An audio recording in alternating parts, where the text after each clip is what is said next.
कुछ रिश्ते खून से नहीं, वक्त और वफा से बनते हैं।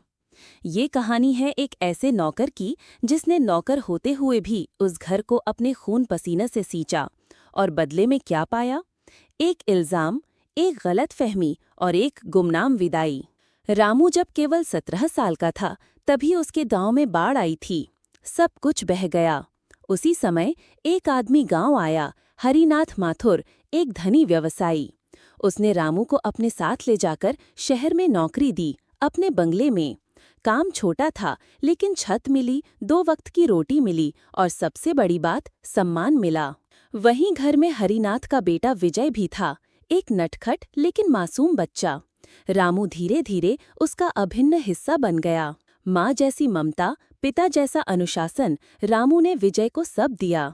वो सिर्फ नौकर नहीं, एक छाया बन गया उस परिवार की।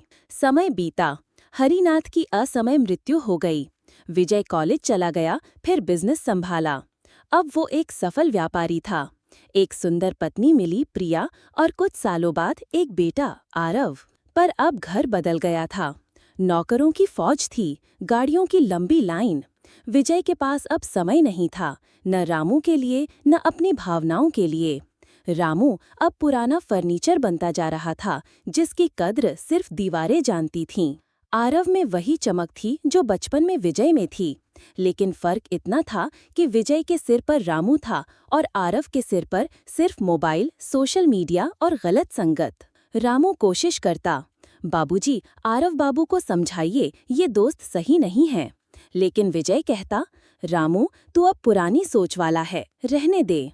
एक रात रामू ने देखा आरव की आंखें लाल थीं, चाल लड़खड़ा रही थी। उसने बैग देखा, अंदर कुछ छोटे पैकेट थे। रामू चौंक गया।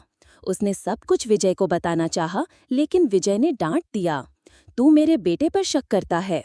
रामू चुप रह गया।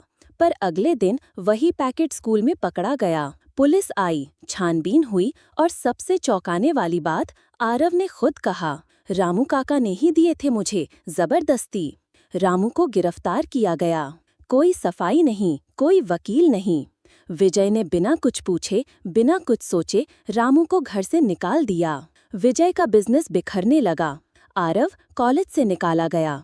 एक रात आरव ने नशे में गाड़ी चलाई और एक्सीडेंट हो गया। हालत गंभीर थी। अस्पताल में एक बूढ़ा आदमी हर रात आता, उसकी नब्ज पकड़ता, पानी पिलाता, दवाइयाँ देता, डॉक्टर से बात करता। वो कोई और नहीं था, रामू काका, जो जेल से छूटने के बाद गुमनाम रहकर अपने बेटे को देख रहा था।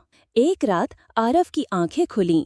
उसने कांपती आवाज में कहा, काका, आपने क्यों कुछ नहीं कहा? आप तो बेगुनाह थे। रामू ने सिर्फ मुस्कुराते हुए कहा, बेटा था तू, क्या बाप अपने बेटे को बचाने के लिए जेल नहीं जा सकता? विजय को जब सच पता चला, वो दौड़ता हुआ आया, रामू के पैर पकड़ लिए। मैंने आपको नहीं पहचाना काका, आप भगवान हैं। रामू ने बस इतना कहा, भगवान नहीं हूँ साहब, बस एक वफादार नौकर हूँ। वो रात रामू की आखिरी रात थी। दिल का दौरा पड़ा और उसकी चिता की राख में भी सिर्फ वफा थी। कुछ लोग हमारे जीवन में देवता बनकर आते हैं, सादगी में लिपटे, चुपचाप सेवा करते हुए। जब वो चले जाते हैं तो हमें समझ आता है कि हमने क्या खोला।